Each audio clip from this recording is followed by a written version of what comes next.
یہ مقبوض بلوچستان آج اتوار 25 مئی سال 2025 ہے۔ بلوچستان ٹوڈے سے آج کے علاقائی خبروں کے ساتھ میں ہوں آپ کا میزبان الیاس بلوچ۔ مشق مسلح افراد نے گھر میں گھس کر سینئر صحافی لیوی زہلکا عبداللطیف کو قتل کر دیا۔ مستوں کھڈکوچر نوجوانوں کی جبری گمشدگی کے خلاف احتجاج، کوئٹہ کراچی شاہراہ بند کر دیا گیا۔ کوئٹہ قابض پاکستانی فورسز ہاتھوں 2 نوجوان بھائی جبری لاپتہ ہو گئے۔ قافلوں کو 2 مقامات اور آواران میں 1 مرتبہ بارودی سرنگ کا نشانہ بنایا گیا۔ قلعہ سیف اللہ کے علاقہ نسائی میں فائرنگ کا واقعہ، 2 افراد جاں بحق ہو گئے۔ واقعے کی مزید تفصیلات معلوم کی جا رہے ہیں۔ منگچر اور ڈیرہ بگٹی سے 2 نعشیں برآمد۔ ہب دارو ہوٹل کے قریب حادثہ، 1 شخص جاں بحق، ان کی ایمبولینس ذریعے سول ہسپتال ہب منتقل کر دیا گیا۔ مستوں کے علاقہ اسپلنجی سے لاپتہ ہونے والے غلام مصطفیٰ قلندرانی، بشیر احمد قلندرانی کے بیٹے اور نثار احمد ولد زرین خان بازیاب ہو کر اپنے اپنے گھر پہنچ گئے ہیں۔ دریج یوگرد نواح میں وقفے وقفے سے بارش جاری، گرمی کا زور ٹوٹ گیا، موسم خوشگوار۔ ضلع مستوں کے علاقہ کلی دتوں میں پاکستانی فورسز ہاتھوں 1 شخص کی جبری گمشدگی کے خلاف لواحقین نے احتجاج کرتے ہوئے کوئٹہ سے کراچی جانے والی مرکزی شاہراہ کو ہر قسم کی ٹریفک کے لیے بند کر دیا۔ مقامی ذرائع کے مطابق ہفتے کی صبح تقریباً 5 بجے فرنٹیئر 4 اور کاؤنٹر ٹیررزم ڈپارٹمنٹ CTD نے عابد حسین ولد محمد زمان کو ان کے گھر سے گرفتار کر کے نامعلوم مقام منتقل کر دیا۔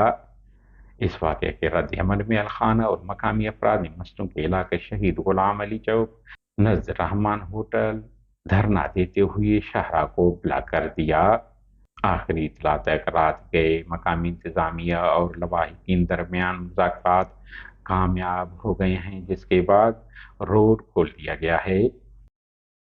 کوئٹہ قلی مینگل آباد میں پاکستانی فورسز نے ہفتے کی رات 2 بجے کے قریب چھاپہ مار کر 2 بھائیوں محمد اسحاق اور عبدالرزاق کو حراست میں لے کر جبری لاپتہ کر دیا ہے۔ بتایا جا رہا ہے کہ ایک بھائی ڈرائیور اور دوسرا طالب علم ہے۔ لواحقین نے انسانی حقوق کی تنظیموں اور سیاسی جماعتوں سے ماورائے قانون حراست اور جبری گمشدگی کے خلاف آواز اٹھانے کی اپیل کی ہے۔ دوسری جانب کھڈکوچر کے مقام پر جبری لاپتہ صفی اللہ کے اہل خانہ نے کراچی کوئٹہ شاہراہ کو بلاک کر دیا۔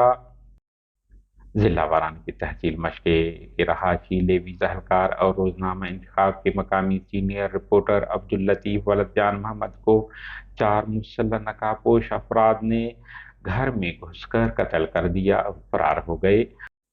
آپ کو علم ہے رواں سال ان کے بیٹے سیف اللہ کو پاکستانی فورسز نے دیگر 9 افراد کے ساتھ حراست میں لے کر بعد ازاں سب کو قتل کر کے پھینک دیا تھا، جبکہ اس سے پہلے ان کے بھائی راشد حسین کو پاکستانی فورسز نے حراست میں لے کر بعد ازاں اس کی مسخ شدہ نعش پھینک دی تھی۔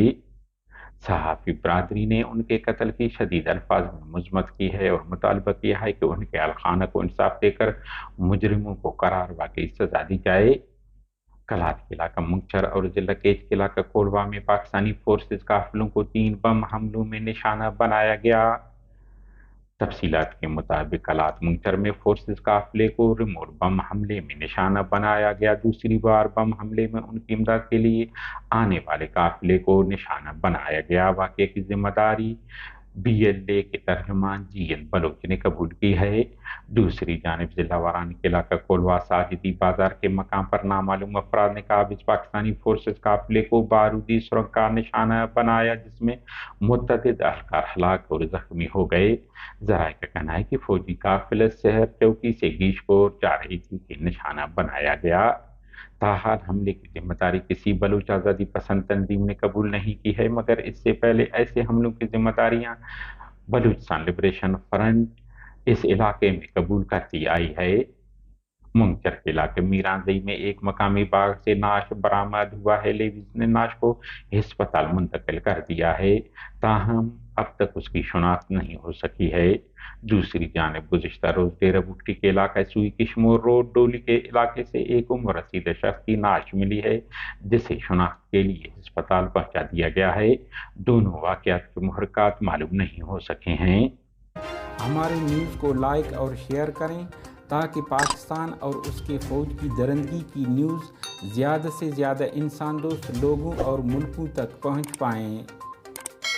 شکریہ۔